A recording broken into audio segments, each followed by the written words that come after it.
Hello, all you Tesla fans out there. This is just a 10,000 kilometer review of the 2023 Tesla Model Y rear-wheel drive. These are just a few of the things that I've learned over the past several months now that I've got up to 10,000 kilometers. So the one thing I did notice is the regenerative braking. If you ever drove an all-wheel drive Model Y, I suppose, you would see that the regenerative braking is probably a little bit more stronger. So when you let off the gas or the throttle, the braking comes on a little bit harder than it would on the rear-wheel drive version. Also, another thing to look out for is, I don't even know, because the car has been fantastic so far. So we did have to purchase mats. We're going to get winter tires, which is extremely expensive. You're looking a good set of winter tires, non-studded. You're around $2,000 for those. That's without the rims. So you're going to get the rims. You're looking at $2,800, $3,000 for a set of rims and tires for the winter. Other than that, when you're looking at the review, the stereo is good. That's one thing that we can talk about, is that the stereo, we have premium connectivity, so that's something you will want to purchase, which is around another $14. The rattling and noise, you can hear a little bit of rattling in the back, but I assume it's just the cover for the hatch cover that you would use to cover your luggage or whatever that is. Spacious. I did go with the black leather seats, as you've seen, and there was a company that did send us some white leather seat wraps or seat covers. Those are really nice. I do recommend that. The Gemini wheels, the hubcaps there are pretty good. We did switch those out to an induction turbine style hubcap for now. I think those are going to be end up being the winter tires on those for that. So that's really cool.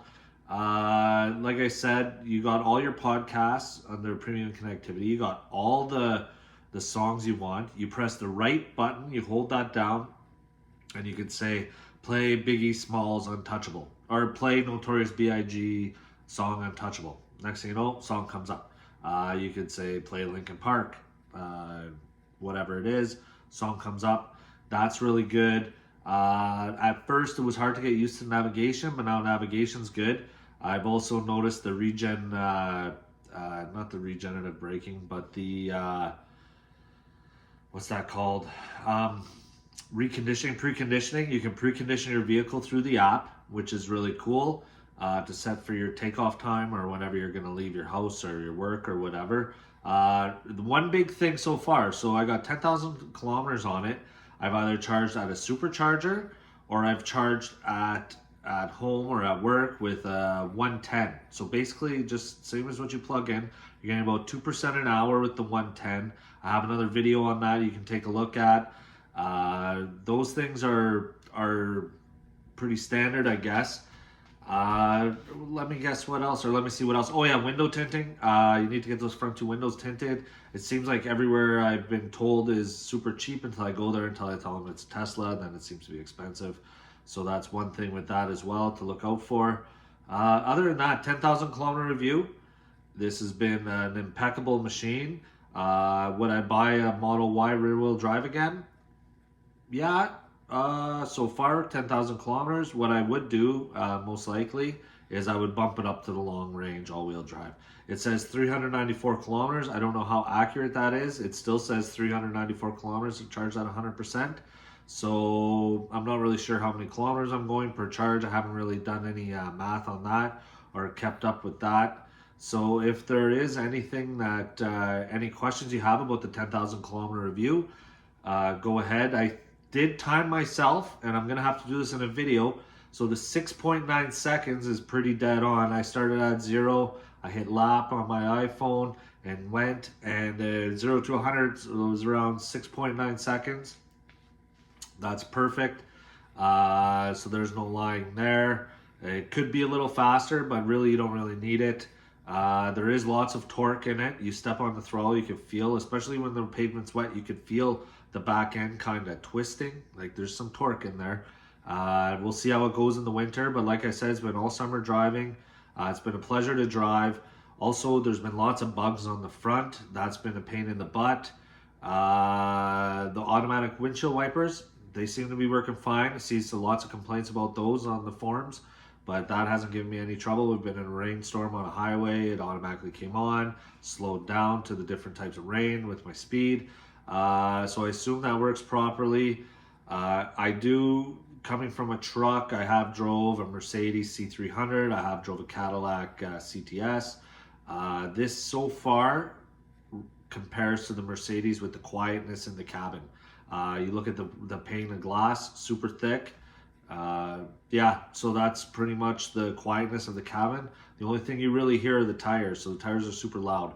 But we're going to put on some winter tires on that, and we'll see. Obviously, if they are studded, it's going to end up being crazy loud, but that's okay.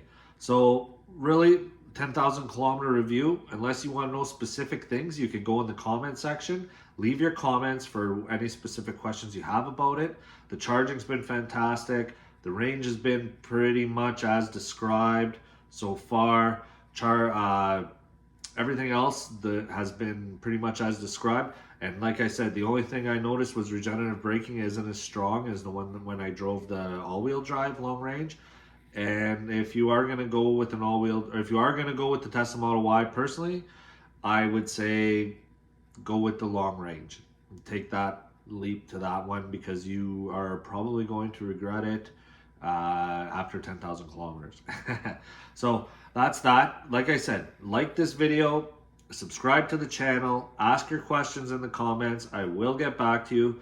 Once again, this was the review on the 2023 Model Y rear-wheel drive, and we'll talk to you later. And once again, if you do need a referral code, if you are going to purchase, take a look in the comments or in the description of this video. I will leave my referral code in there. You'll get money off. It's a win-win situation for both of us.